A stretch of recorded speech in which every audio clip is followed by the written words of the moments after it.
Hey guys, welcome back to the Be Lead, Be Real, Be Bold podcast. I am so ecstatic to introduce our newest guest, Miss Rachel Friend. She has her master's in human communication. Her overall mission is to help others step back and become aware of what really matters to them most. She does this through online coaching and her speaking engagements, and through workshops on emotional intelligence and the importance of validating feelings. Rachel, how are you today? I'm awesome. I'm so excited to be here. Thank you. It's my pleasure to have you on. You're connecting from Long Beach, California, and Zoom makes it a really small world. So thanks for taking the time. Thank you. Thank you for having me. Absolutely. I'd love to get started with learning a little bit more about how and why you got started in this area of expertise that you're in. Absolutely. I'm excited to share. It actually started back when I was in college and I took my first communication class as a freshman. And I remember one of the first topics we cover is communication apprehension, talking about how a lot of people fear communication, specifically public speaking. But I remember being a little shocked because for me, I've always loved talking to people. And I actually assumed that most people did. Back then, I didn't realize that I ended up surrounding myself with people who liked the same thing. So finding out that people actually struggle with communication hit a certain part of me. And I just remember at the end of that semester, when I finished that class, I thought to myself, this is what I want to do. I want to teach people how to become better communicators so they're not afraid to open up to other people. Life's too short to not connect. And that was just the tip of the iceberg. And so I went to grad school from there and learned so much more than I could have even ever imagined, and realizing that as human beings, we are hardwired to connect. And that's really our lifelong passion, to feel connected to others. But sadly, through our past experiences, through our upbringing, through our perceptions, a lot of things hold us back. And so here I am trying to educate people on different techniques, different ways of thinking to really unlimit your ways of being, things that are holding you back. And so it's been amazing. And I'm excited that I'm doing something that I freaking love doing. That's awesome. It sounds like you have a strong purpose and a passion for serving others.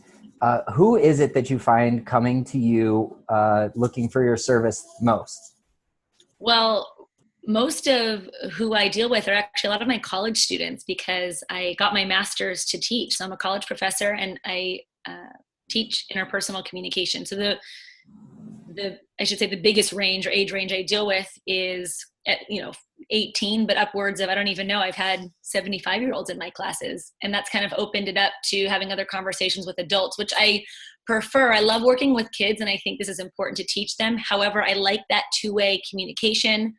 I can share my message with fellow adults, and they could actually make the choice on if they want to pursue these changes, whereas maybe someone who's a little bit younger is not there yet. And so I find that anywhere from 18 to, like I said, 75, but primarily who I work with most is around 20, I would say 21 to 35, this kind of age range of people who are really motivated to make those changes in their life.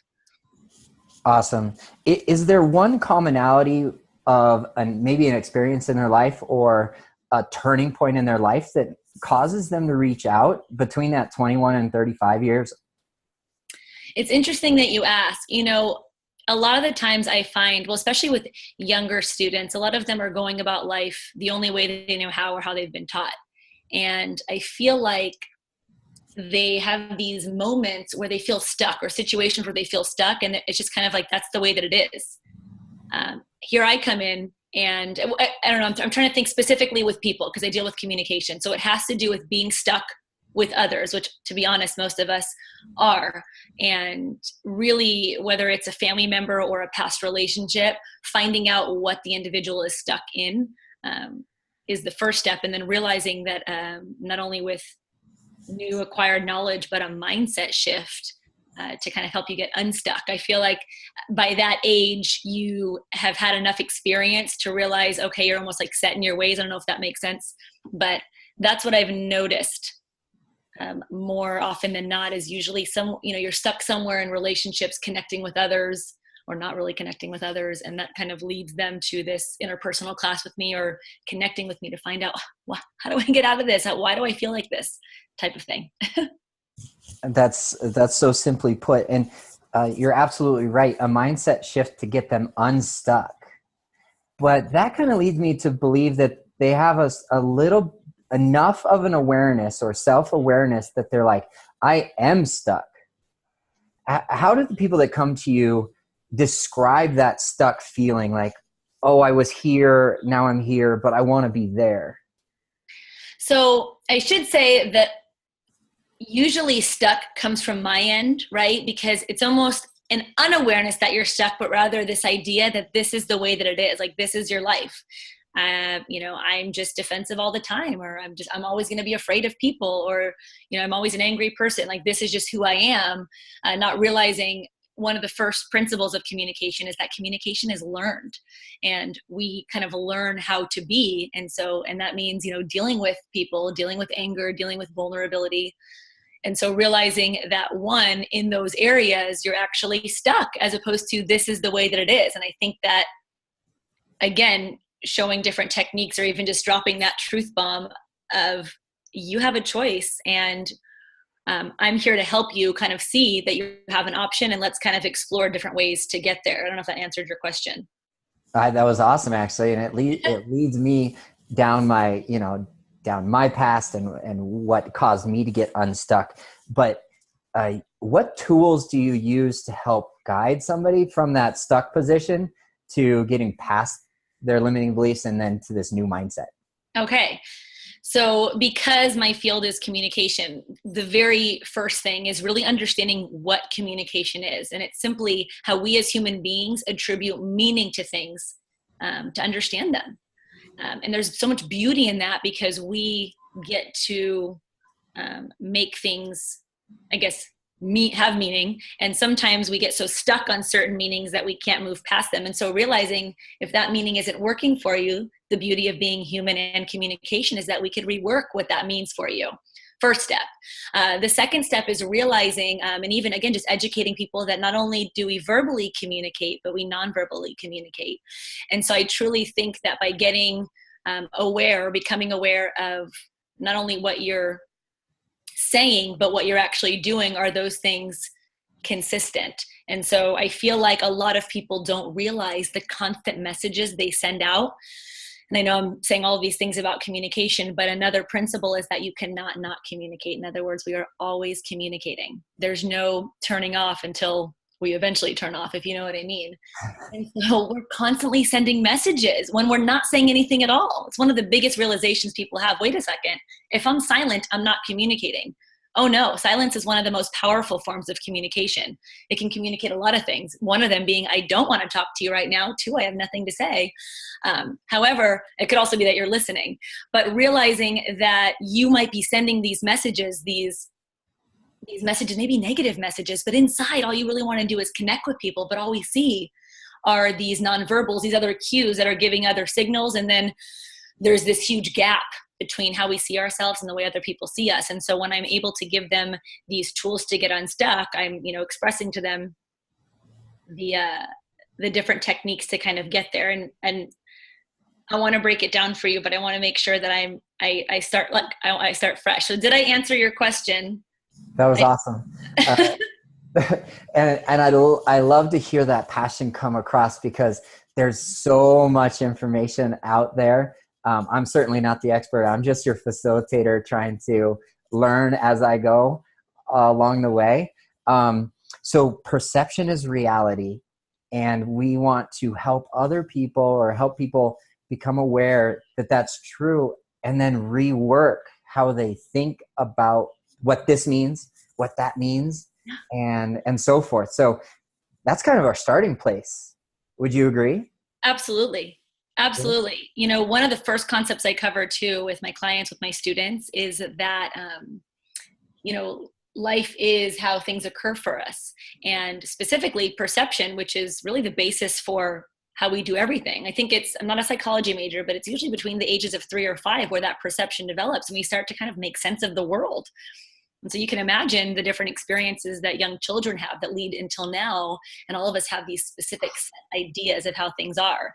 When you realize that the way that you see things doesn't have to be fixed and that you can change that view, so much more becomes possible.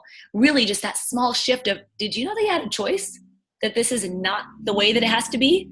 Oh, you didn't? Well, I'm so excited to share that with you. And I think that anyone who, going back to what we said before, who is stuck but really wants to get out of that place, that's where they kind of chomp on to that information. Wait a second, I have a choice here. And when you're ready to explore that is where the magic happens, because then we can kind of start working on ways to see things differently. Because you know what, Dave, a lot of people don't know that they have a choice. They really think this is the way that it is. And that can be really limiting. And having an understanding for those people first and foremost. Not everybody is an effective communicator, and not everyone knows how they have a choice. So having love for everybody, but then just setting that example and showing others, wait a second, you do have a choice. And let me show you what's possible when you realize that. That's so cool. And you said the word fixed in there. So we can have a growth mindset or a fixed mindset. And I'm all about learning what my mindset is right now and where it can change and where it can improve. So is switching from a fixed to a growth mindset part of the process? Absolutely. So like I told you, even just letting someone know they have a choice, right, allows you to know that you can grow, not that I'm just stuck here. I'm not just fixed. The name of my blog is called Your Endgame for a very specific reason. I really want people to realize what they want and what matters to them in their life, because once you get clear on that, you can become aware of the things that are standing in the way, what's stopping you from getting there, and then shift that focus on ways to get to your end game, your ultimate goal. And so many of us are so fixed on the past and what has happened to us and who we've become that we can't possibly begin to change our situation now because our mindset is so fixed. So by stepping back and realizing that you have a choice in the path that you take to that ultimate end game, makes a big difference to ultimately getting there, if that makes sense. It does. It reminds me of one of my favorite quotes, and I'm going to butcher it. But when you remember the end or the destination, but also realize that the path to get there can be flexible. And that for me is like the difference between a growth and a fixed mindset is like the path is not determined. We may deviate from it at certain points along the way, but we always come back to, if we have an end game in mind, we are always able to come back to it. Oh, absolutely. Absolutely. And we are the ones who create that path. A lot of people think that their path is already set for them. And what I mean by that is, I came from this path, I didn't have much, or I'm always going to be that angry person, so this is going to be my life from here on out. Again, that fixed mindset versus, wait a second, you actually have a choice. Everything that's happened up until this point doesn't necessarily define you, but rather you can choose if you would like to continue that. Is it serving you, or would you like to find new ways to get to where you want? And sometimes people don't even realize that they have a choice in asking for what they want. Going back to that end game, we get so fixed on this idea that, again, this is the way that it is. And, there's really no power there. But what if I told you that if you focus on what you want, we then can actually take the steps to get there? And it does take time. We're creatures of habit, but it takes 21 days to change a habit. And if you are dedicated and determined, things can change like nothing else. And those are the things I've witnessed, and why I get so excited, because I've seen that happen. I've seen that happen with some of the most stuck people. And it's probably one of the best moments in my life when I'm able to witness that shift in someone else. Like, they just got their life back. Like, they just got a second chance at life. Like, wait a second, I can go about this differently. I am not my past. I can choose it. Wait, what? It's freaking amazing. That sounds like the fuel that lights your fire on a day-to-day basis is when am I going to see that next aha moment from a client or a student or a family member or a friend? So we have one factor in there, and that's time. It does take time to begin a journey and then to go through the process of the journey. Mm-hmm. And then it also takes another couple of pieces too. And we could start with vulnerability, because first of all, they got to open up and speak to somebody like you. And how much is vulnerability part of this process? Well, as a human being, being vulnerable is just a given, right? Now, whether you choose to accept that vulnerability, that's another thing, right? We're always going to be vulnerable as human beings because this world is so massive. There's just anything can happen to us at any moment. While we're so powerful, we're also so we're like these little specks here, right? Which really just puts things into perspective. And when you choose to be vulnerable, I believe that you're allowing the chance to live kind of fully and wholeheartedly. And when I say fully, I just mean you're allowing yourself to feel everything, which is how it's meant to be as human beings. We are meant to feel on this journey. And when you choose to not be vulnerable, it's almost like you are choosing to not feel certain things. And if you're choosing to feel or not feel certain things, there's a lot else you're not experiencing as well. I don't know if you follow Brene Brown, one of her TED Talks, but obviously she's a lead research in vulnerability. One of my favorite quotes of hers is that you cannot selectively numb. And so sometimes we think that by holding certain parts of ourselves back, we can really push forward the other parts, but everything is interconnected and everything will always be affected. And so when you realize that by truly being vulnerable, you are allowing yourself to fully live and fully experience, you get everything that life has to offer, the good and the bad, which is great because then you get to see it all instead of hiding from certain things, if that makes sense. It makes perfect sense because I follow along with Brene Brown. Just recently read Daring Greatly. Oh, yes. As a recommendation from one of our former guests, and then a friend from St. Louis recommended this book, and I decided to dive in.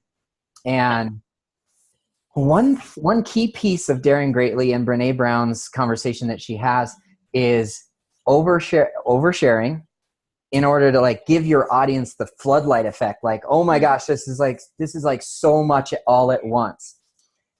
And I've kind of taken this into consideration as I'm single and as I'm meeting a lot of new people, both professionally and personally, is how much is too much of vulnerability or transparency, or and then what's an appropriate amount over time? Do you have an explanation for that? Yeah, I'm happy that you brought that up because it's very typical for people to think of, being vulnerable as just laying it all out there. Here's who I am, take it all.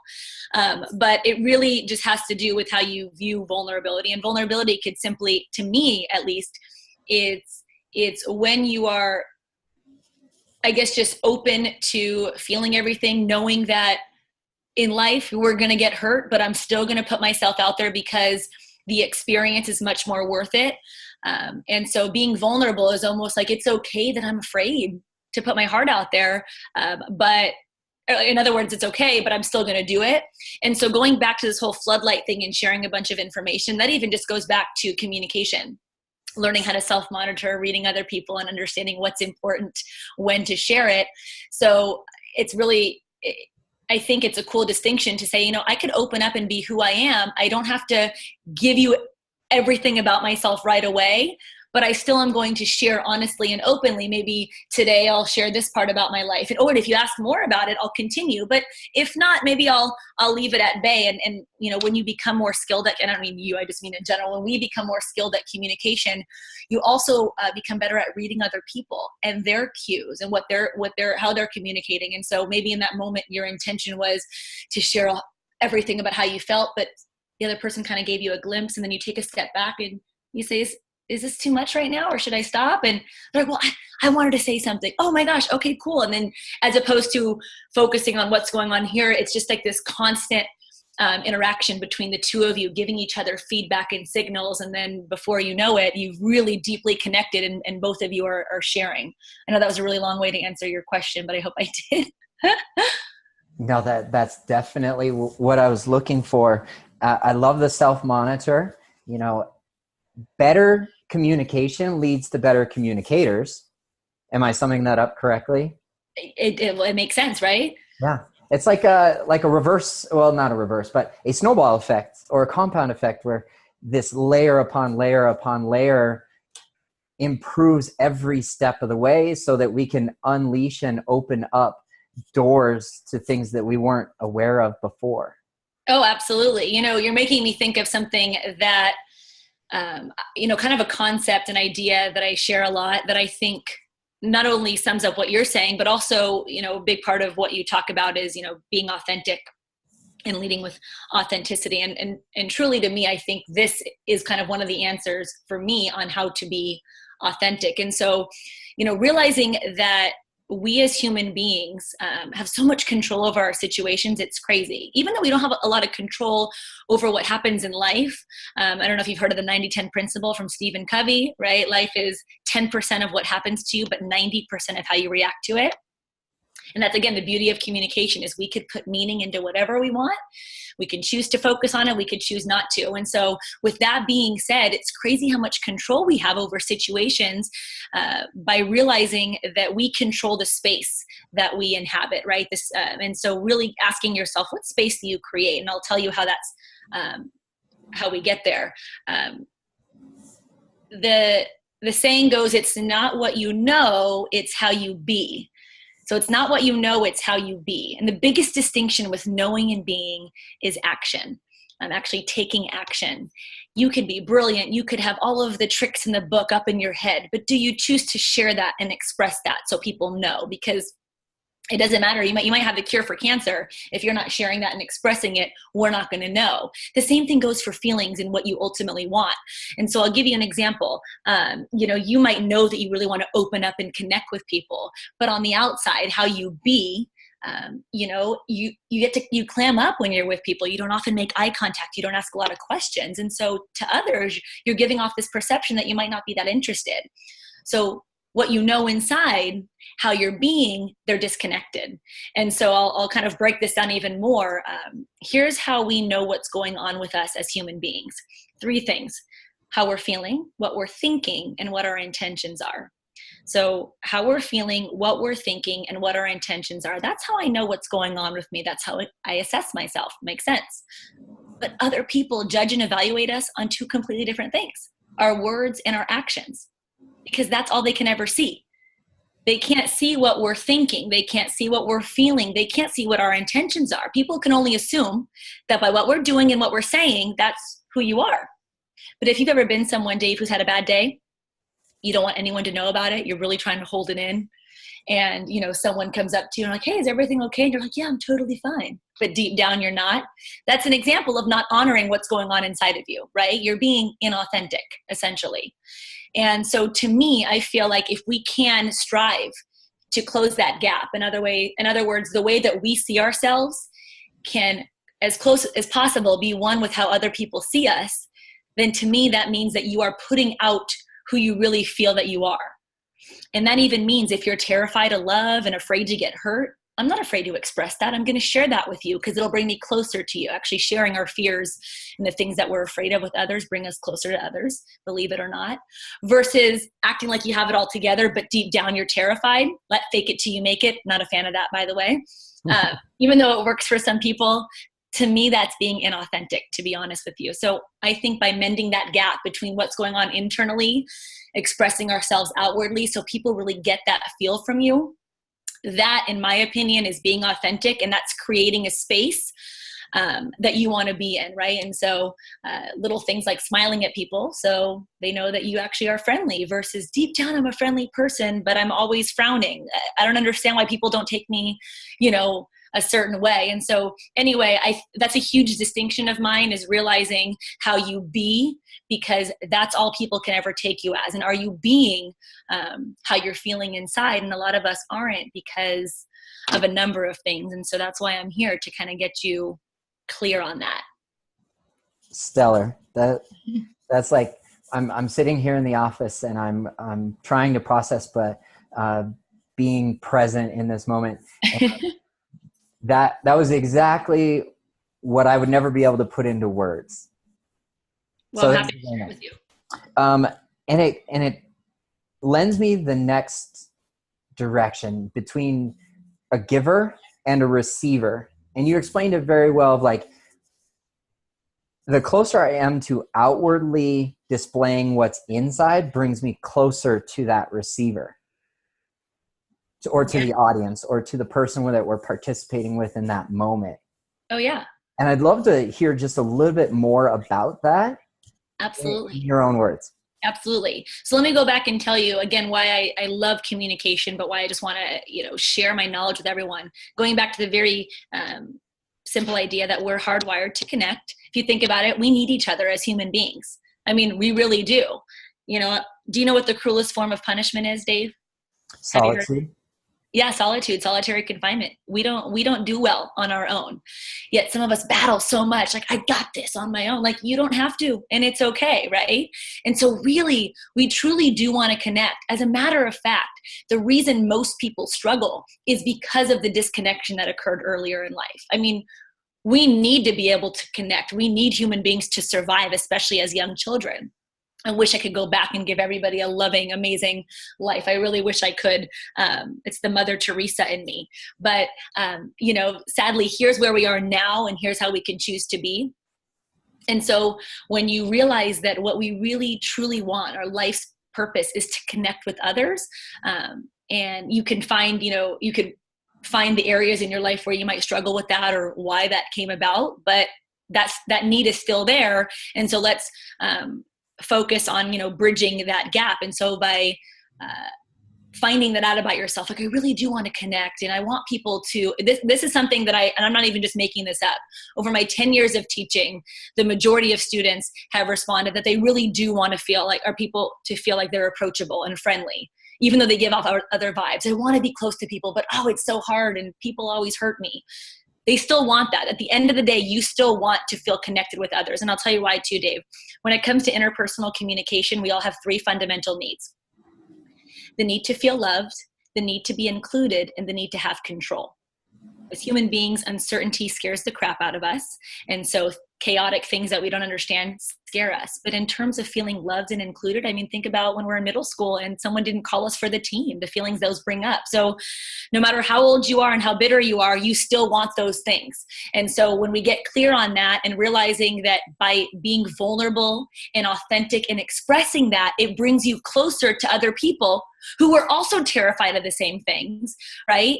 And so sometimes we're waiting for others to open the door for us. They need to make me feel more comfortable. They need to ask the questions. They need to show me I can trust them.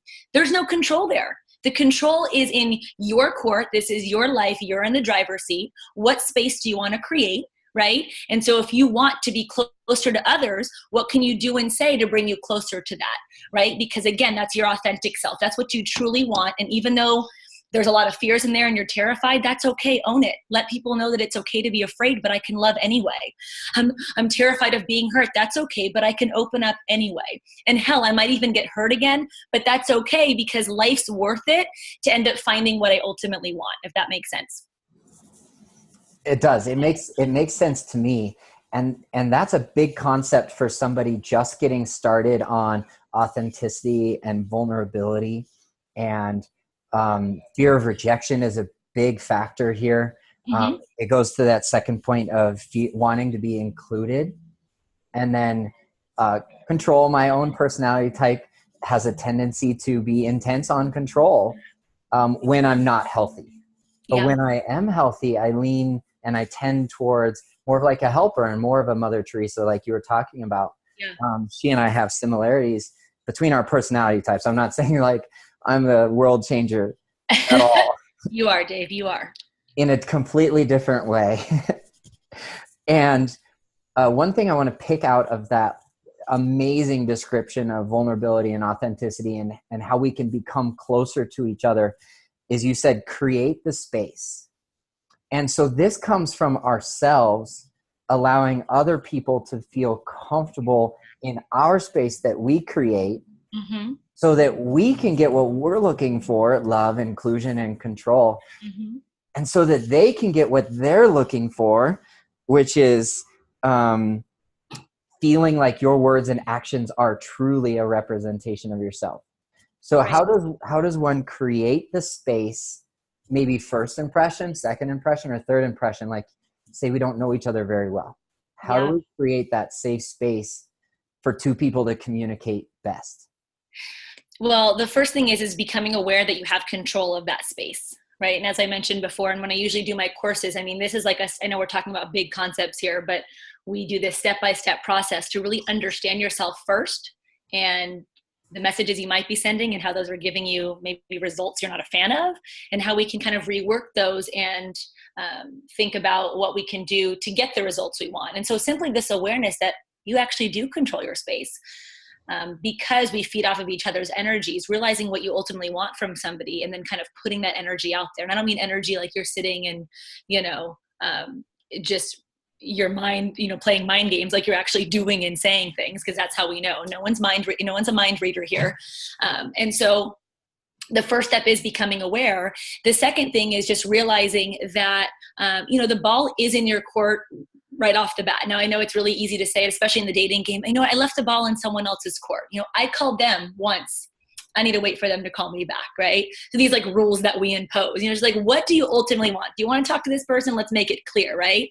And so I like to use this, sometimes I get confused. I'm hoping it's an analogy, but when I think about like you welcoming people over to your house, right? What kind of host are you?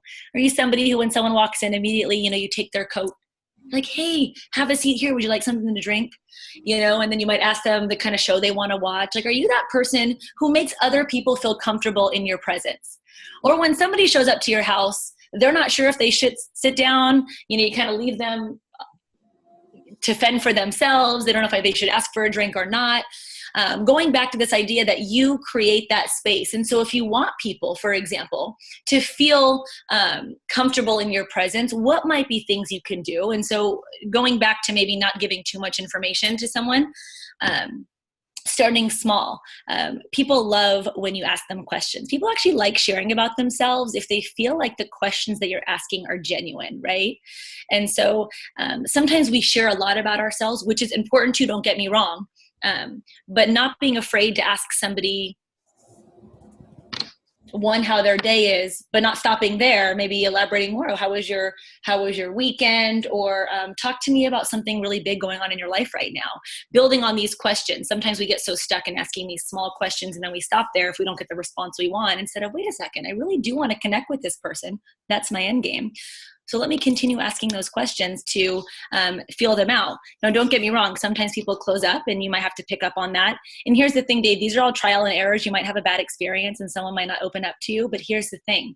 That person doesn't stand for everyone else. They're not the way everyone else would respond. And I don't know if I mentioned this before, but realizing that everyone has their own internal experience of life, they're all coming from their own ways of seeing things, is one way that I think can help us understand each other better. And I think also encouraging to really get to know people. Like, don't you want to learn what everyone's story is and why everyone's here and what makes this person tick? As opposed to, I did meet somebody and they didn't open up to me, so I'm just writing off people as a whole. Like, how is that fair? So teaching, or I should say, creating an awareness of the fact that everybody is operating from their own place, their own window. And when you know that, you can approach situations differently. And maybe the one way that you approach this one person, this space that you were creating, might not work for the next person. But people shouldn't be flexible. You should be flexible, because that's the space you want to create. If you want people to feel comfortable in your space, then be someone who's flexible and welcoming and forgiving so they feel that. And if their space is not something that they want to hang out in for a while, no big deal. Thank you for coming. And we'll move on, right? I'm still going to extend that same mentality to everybody that I meet. And I think that's a huge thing to get, is that I'm going to continue on my mission to create the space that I want. And the people who want to join in are going to radiate toward my space. And hey, not everyone is going to be a fan of that space. They're going to think this is way too small and too lovey-dovey for me. I got to go, because not everyone can handle it. But I wanted to share one other principle. Dave, have you heard of the 1/3 principle? 1/3. I haven't. I am. You feel like you know where this is going? No, I'm really excited to learn where this is going. Like this short-term journey that I've been on. It's just like learn. apply, learn, and then just keep trying to apply it to my life. So let's talk about the 1/3 principle. Yeah. So go into this whole space thing, and when you brought up rejection, so this will kind of tie into that. A really cool principle when it comes to relationships is that I will not like and be liked by everybody is just a given, right? And so the 1/3 principle comes in, and that is that 1/3 of people, no matter what, will never be a fan of you. They'll never support you. They'll never be a fan of the space you create. You're never going to be good enough. That's just it. 1/3 of people not going to like you. Then there's that 1/3 of people who, no matter what you do, are always going to be on your train, always going to love you, always going to have your back, right? Those are the people you're like, damn, I'm at my worst and this person is still here, right? And the last one is that 1/3 of people who are neutral and are just not going to carry their way, because most of the time we're never going to meet them. This world has 7 billion people. And sometimes we put all of our energy into all those relationships that didn't work out, not realizing that's just a speck on what's out there. And I don't care if you're in a state or a city where the population is 500. This world now brings people closer together in so many different ways. And so that's just another way that we limit ourselves by thinking there's just no one out there. Like, what? There are millions of people out there. What are we talking about? We need to have a conversation. And so that 1/3 principle, realizing where are you focusing your energy? Are you focusing on the 1/3 who keep rejecting you? Knowing that it's going to happen no matter what. Those expectations are huge. Another area that I touch on, but expectations are huge. And too many expectations usually is going to set you up for too many disappointments. And so focus your energy on the 1/3 of people who are going to be stoked on what you lay down. They want to jump on that train no matter what.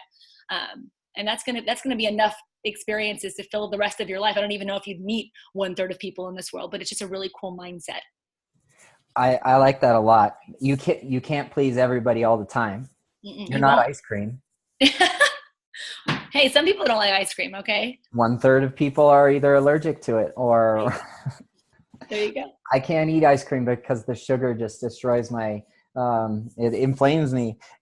Totally different topic for a totally different of why I can't eat ice cream. You're oversharing right now, Dave. I feel uncomfortable, okay, about your ice cream. I'm just joking.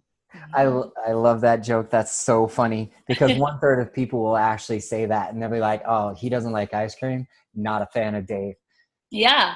Well, it's cool. Hey, thank you. Let me go find some people who are cool with this fact about me, right?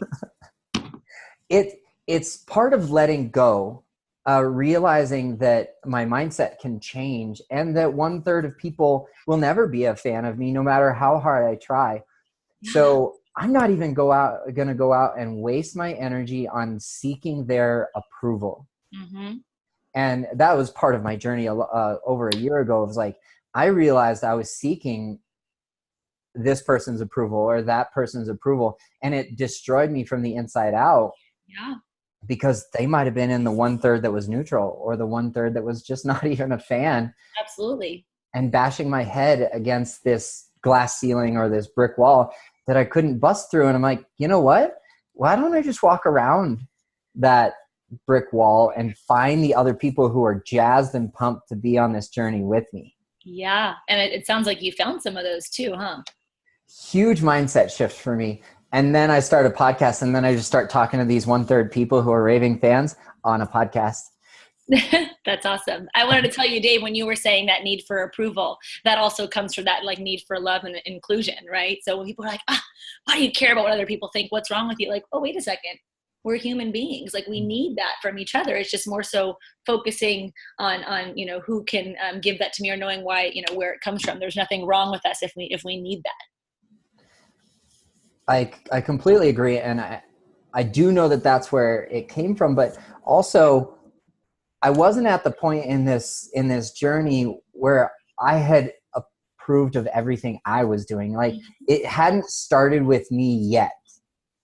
And once I realized that it starts with me, and realization, I'm taking words from our conversation so far, realize that we control our space. Mm-hmm. And the analogy of hosting people in your home is a good one, because what kind of host was I at the time that I was seeking my guests' approval? Yeah. No, this is my home. They're showing up at my house for a reason. They obviously already approve of something. Yeah. Whether they're neutral or whether they're the 1/3 of being on board.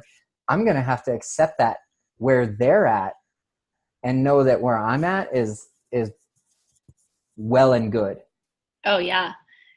You know, there's two things that you made me think of. And if I forget one of them, make me come back to it, because it's about our self-concept. It's one of the things I talk about. But that the last thing you just said reminded me of another quote, which I'm actually going to do a post about here in the next couple of weeks. It's from Stephen Covey. And he said, seek to understand before being understood.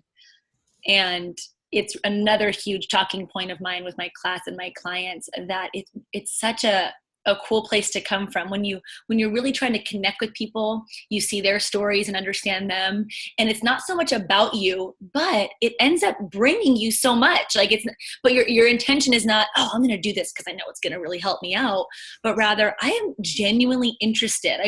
I want to be good to others because I know it feels good for them. And hey, not everyone might be good back, but that the people who are, it just kind of makes it worth it. And so, this whole idea that everyone has their story. I truly believe, Dave, that if you gave everybody a chance to hear their entire story from the beginning until now, you could find love for everybody, because you could understand why they became the way that they were, good or bad.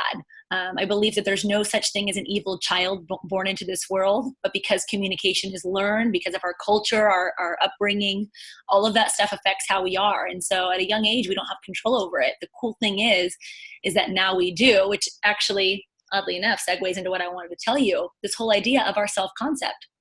Because it is where it starts. And it's one of the first things I talk about when I told you, like, this kind of step process of understanding how we communicate, why we do, and how to be more effective, is understanding perception, but how our self-concept is formed. And so, in the beginning, we get that reflected appraisal, right? How are you spoken to and how are you treated as a child? And some of us were lucky enough to come from very loving, accepting, and supportive families, and other people had different paths.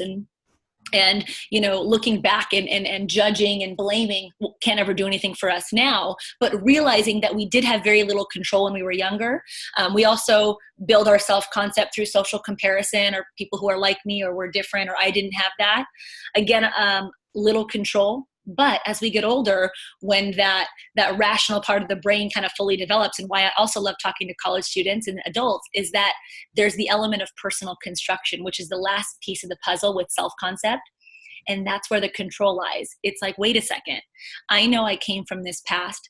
I know that this was the family I was raised in, but I actually now have a choice in how I want my self-concept to go from here on out. I am not all of the things that I was told I was when I was younger, or I am not my father, or I am. Those kinds of things that are so stuck and fixed. But now, wait a second. I get to pave my own way. I get to choose how I want to be.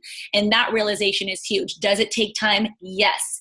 Right? Again, we're creatures of habit. Those neural pathways, I'm really big on neuroscience as well. Those neural pathways are legit, and they keep us in those places, but with the right help, with the right mindset, and keeping tabs on each other and helping each other out, you can realize, oh my God, wait a second. I don't have to be this way. I can choose to not seek approval from others. I can choose to seek out those people who love me for me, because I now am choosing to love me and approve of myself.